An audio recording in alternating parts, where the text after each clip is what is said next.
I want to talk to you guys about something new. Everybody's familiar with the earthquake in Alaska, right?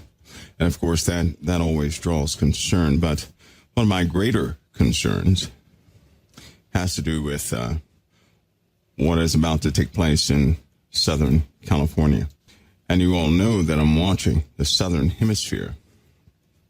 Any rattling of that Pacific plate when it leads back down to Peru, well, that implies a bit of danger. And if you look closely, you'll see a pattern. You'll see a triangle pattern, something that has caused, to be frank with you, San Francisco scientists to be a bit nervous because there's been a large shift. There are brackets in the earth, like hinges, right, that people have put down there. And what they do with these hinges is they measure movements of the earth. They have a big coil in between them, between two big, giant hinges. Well, the movement of these devices has been great. One of them was stressed out so far that the steel itself, the temperature rose on the steel to a high degree in a matter of seconds. That only happens through massive shifts, and the measurements being taken are just, it foretells of an enormous amount of pressure built up on the Pacific plains, specifically in our southern hemisphere near Peru, Ecuador, going up to Costa Rica, El Salvador. We have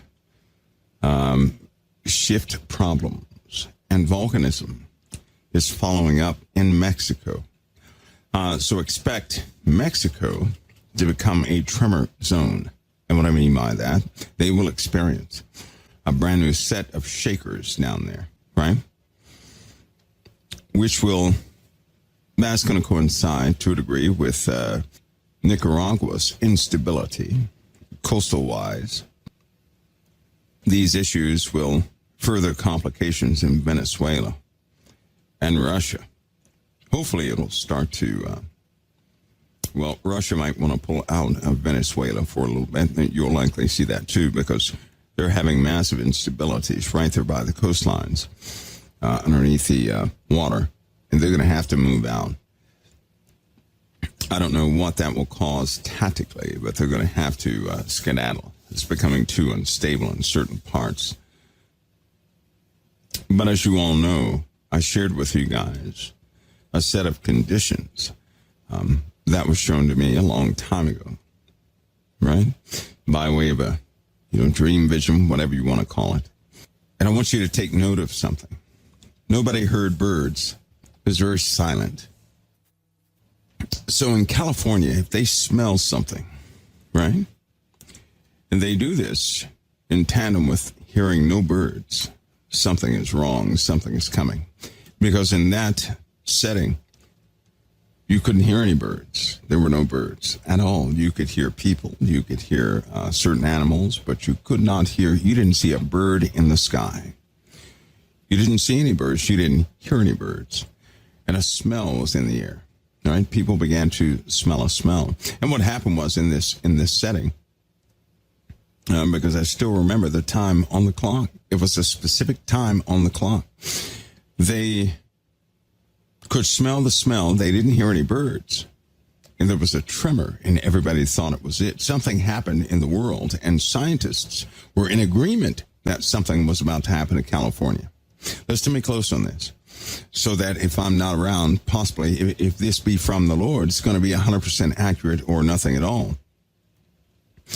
Evidently, scientists got together, and they scared some folks in California, had them in a pretty high caution level, which means a series of events must have taken place to indicate some type of earthquake was about to happen on the East Coast. So the people were a bit nervous, and then all of a sudden they came out and they said, it's passing, nothing's going to happen. They began to walk, they came out in the streets, and, things were going on as usual. And of course, those children were doing these silly things, just a crazy looking dance in the street. And so people thought things were normal.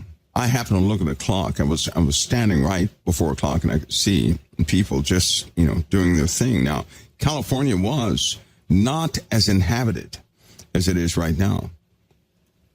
And it looked like people had left because I remember certain windows they had these markers on certain windows, I guess from businesses that were moving or something like that. Anyway, whatever it was, whatever indications that came, they passed.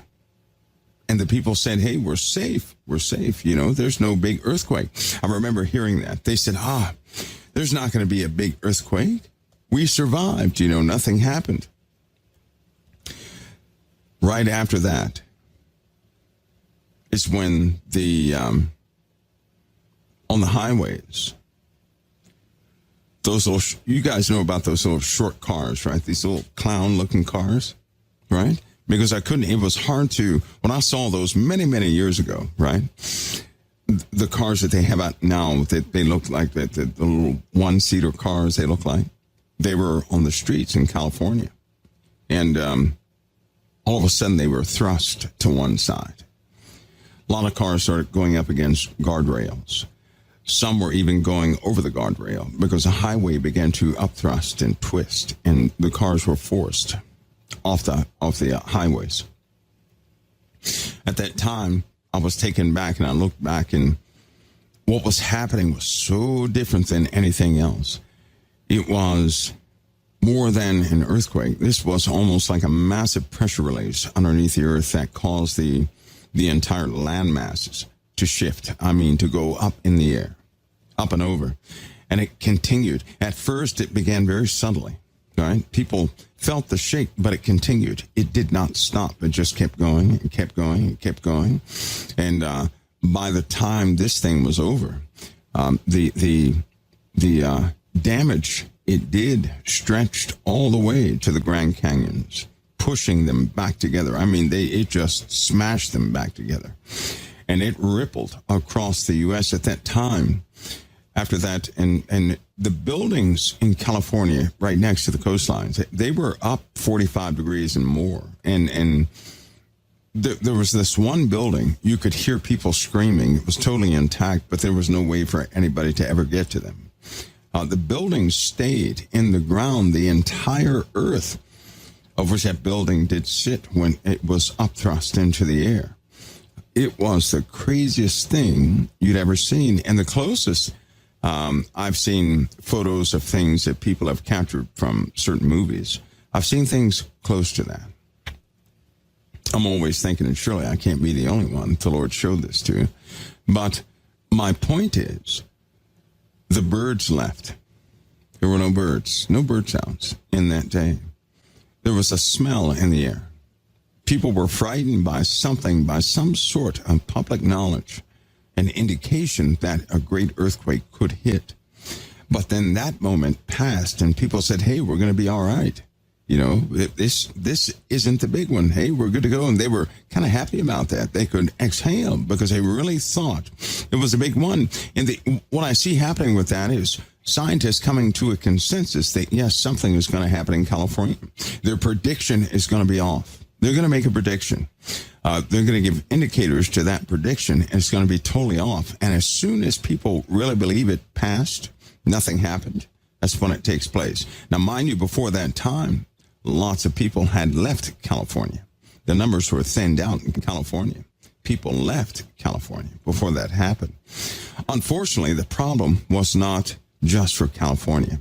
The problem was for the entirety of the USA. What happened in California rippled through the U.S. And believe me, as I was drawn back from the map, I could see the damage. It was all over the place. Some of the high ridges, some of the high mountains, they just sunk right down into the ground, and other places came up. It came up fast, too. Entire towns were separated because of these upthrusts that were happening. It was almost as if it was a total shift of the landmass. In the USA. So that is it was an enormous happening. Everything was broken down at that time. People were trying to communicate with each other, find loved ones, because it kept going. The dream kept going. It kept going, or the vision, whatever it was. I can't tell you which one it was, but things kept going. This is when there was a group of people that were obviously international, And we had international help that was starting to come in that night to help people. They couldn't get to a lot of people because the fires were so enormous and because the land had shifted. And what I mean by that, imagine this. Imagine, for example, Chicago turning over upside down. That's what I'm saying. Things like that were happening. Weird things were happening. Now, what preceded this event? Geological activity began in California, in Mexico, right? But something was happening at the border. There was a great gathering of people at the border. There's a lot of people at the border, and somebody had a megaphone at the border. Now, it's so funny because as of late, that's been one of the central locations of a lot of attention, the border. Again, and that's something. After all that time when nobody was down there, the border is right there in focus. And I find that odd. Well, to me, it's like it's an indicator. It makes me nervous because every time I look at these border happenings, it causes me to just to think, what in the world is this it? Because I'm constantly asking the Lord, is this it? These happenings at the border with all these immigrants that are coming over and some of the problems they have and all the attention it's getting, right? What's happening down there? Because it's just as of late, that was happening at the border with the volcanism that was happening in Mexico, with the geological activity, of course, in the southern hemisphere. But then there were a few happenings south of us, of course, but all this led up to that massive earth shift that started. It began in California. And again, there were no birds, right? No birds whatsoever. There was a smell. Everybody could smell something. The smell permeated everything. Now, what it smelled like, I cannot tell you. I can only tell that people smelled something because they were holding cloths over their faces and people had masks on, right? But they were holding a cloth over their faces and they were still doing, things in the streets, but you couldn't notice any birds and the population in California had thinned out. Mexico was a trigger for that, which is why I watched the Coast plate. And where's that at? Right there by Ecuador, Peru, and those places. Now, I'm watching that very closely because when it gets active this time, all right, in combination with a few other events in Mexico, based on what I was shown, things are going to really start to take off in California. And as I'll say it again, evidently, somebody in mainstream or there was common knowledge that California had a problem, which is another thing. They thought the big one was about to hit, and then everybody said, "Oh, it's okay. It was nothing." Well, when last week, I believe it was, when we found out that San Francisco updated their emergency plans and EMS services and all that. For San Francisco was being reevaluated because of what tsunamis would do and what earthquakes would do. Obviously, that kind of raises your attention, your awareness into this issue. But one of the telltale signs is going to be this: for some reason, people in California are going to expect a large earthquake. The conditions will look like that large earthquake is about to happen, but the time will pass and people will say, we're not going to have that great earthquake, and they'll be relieved. That's when it will happen. The events that surround that are the border, all the people at the border. Something happened at the border that drew a lot of people down to the border, right? And the increased geological activity in Mexico. So all these are indicators that surround that event. Unfortunately, a lot of people didn't listen because when the land went up, there were so many people trapped in buildings on the streets that were instantly cut off because I heard a crack and a scream that you can't replicate that. The screams were screams of sheer terror. You can't replicate that either. It's almost similar to that one I had about Texas. I was standing in Texas. When I saw this about Texas, I was standing in the state of Texas, right? I was right there in the state of Texas, and I zoned out or something.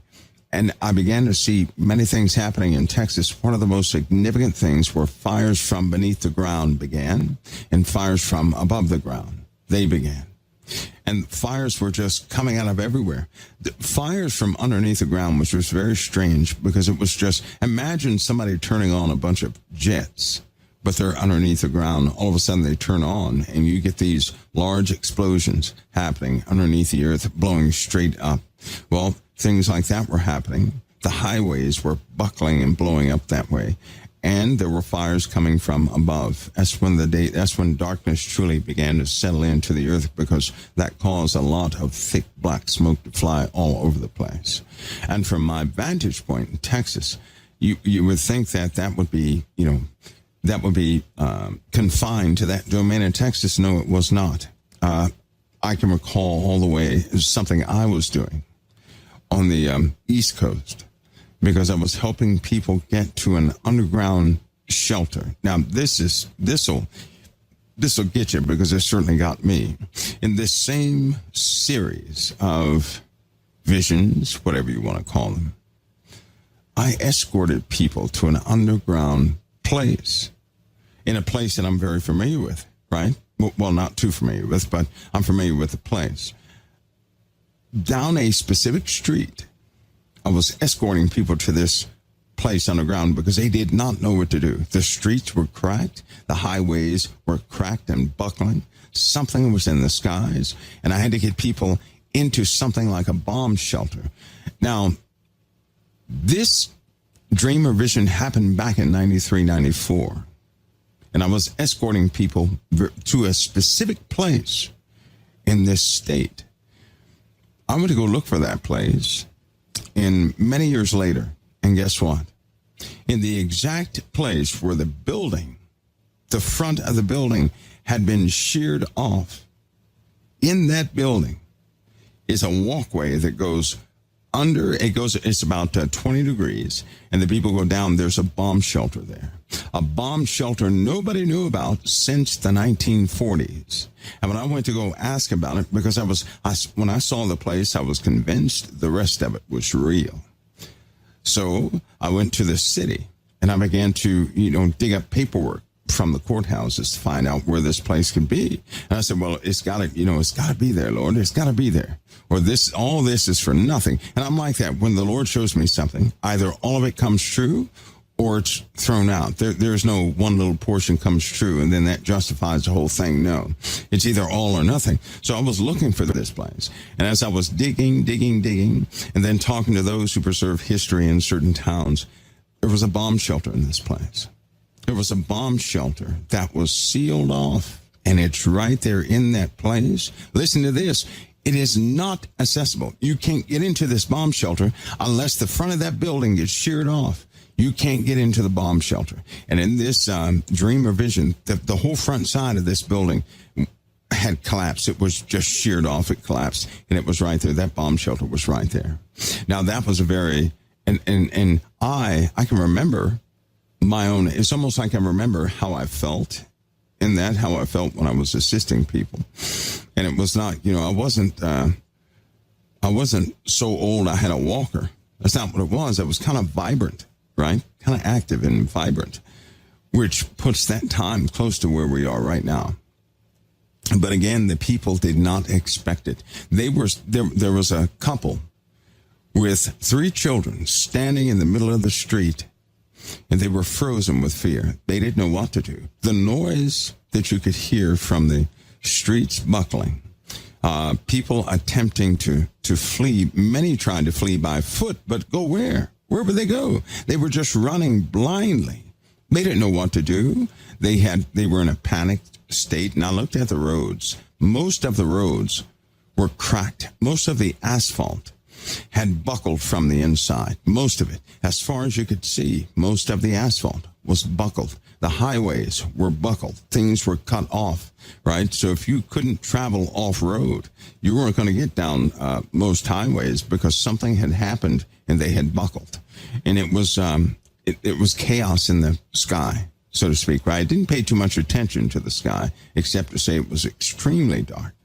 But I had to get the people down into a bomb. And I remember I kept telling them, I said, hey, hey, you're still alive. Let's get you to safety, right? Didn't say too much.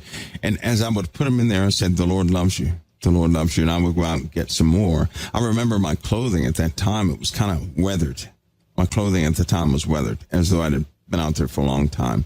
And I remember thinking, I'm going to get all of them I can get to bring them in here, Lord. Because it was almost like that was my assignment for that moment. And they were sitting in there with their children. They had no leadership. No, it wasn't like the movies, where somebody stands up, hey, we got to have this and have that. No, these people were totally defeated. And when I mean defeated, they were defeated. They were hopeless. They were hopeless. They realized they just lost everything and they were hopeless. They had no hope in anything. And it really exposed a person's belief during those days. It really exposed it. Who a person really was, it truly exposed it. And some people were just lifeless. They had nothing else, right? And it, that of course led to many things in my life, but that it looks like the elements of those dreams are starting to happen on the West Coast already. It's almost like they're lining up. Even the indicators, right, are lining up, which is why my eyes are in the southern hemisphere, near the Cusco's place, right there with Colombia, Ecuador, and Peru. They're right there. And every time there's an earthquake on the West Coast, I keep going back to Peru and Mexico. Have you guys noticed? Because if that Cusco's plate, when it goes, so will California. When the earthquake begins on that plate in the southern hemisphere, that's when the land will upthrust in California. That's when it will upthrust, which is why my attention is always drawn to the southern hemisphere every single time there's an earthquake on the West Coast, because I begin to look, and of course it matches the border, right? The border is outrageous right now. Have you guys looked into the border? Not the arguments they're having, but the attention it's getting, the sheer number of people that are there. It's almost like we're in a breakout moment where things could reasonably break out and begin to happen, and people they're not going to be ready. With all the things the Lord showed me, I'm telling you this right now, people were not ready. They were not ready. They weren't ready. And I'm talking about believers. There were certain believers, Christians, that couldn't say a word. They couldn't say a word. They had lost everything. Their comfort was gone. And at that point, they were at the mercy of everything else. And they found themselves lifeless. They were still alive, but they were so hopeless. And it really exposed where our confidence comes from. When all that's gone, when all of it's gone, when your support system, it could be gone. All of that could be gone. Where will your soul be? Because those people had nothing in their eyes. They were full of defeat. They were defeated. And I did everything I could with great compassion to show them that, no, you're not defeated. This was always to happen. In fact, I was talking to a group of people at the time, and in 1994, you couldn't have told me that I would be talking to anybody at this time, right? I already told you guys my mindset. In 1994, I thought civilians were so hard-headed, prideful, and foolish in a lot of ways, and a bunch of complainers. I'm being frank with you. I'm being honest with you. That's what I thought of civilians. All they do is complain.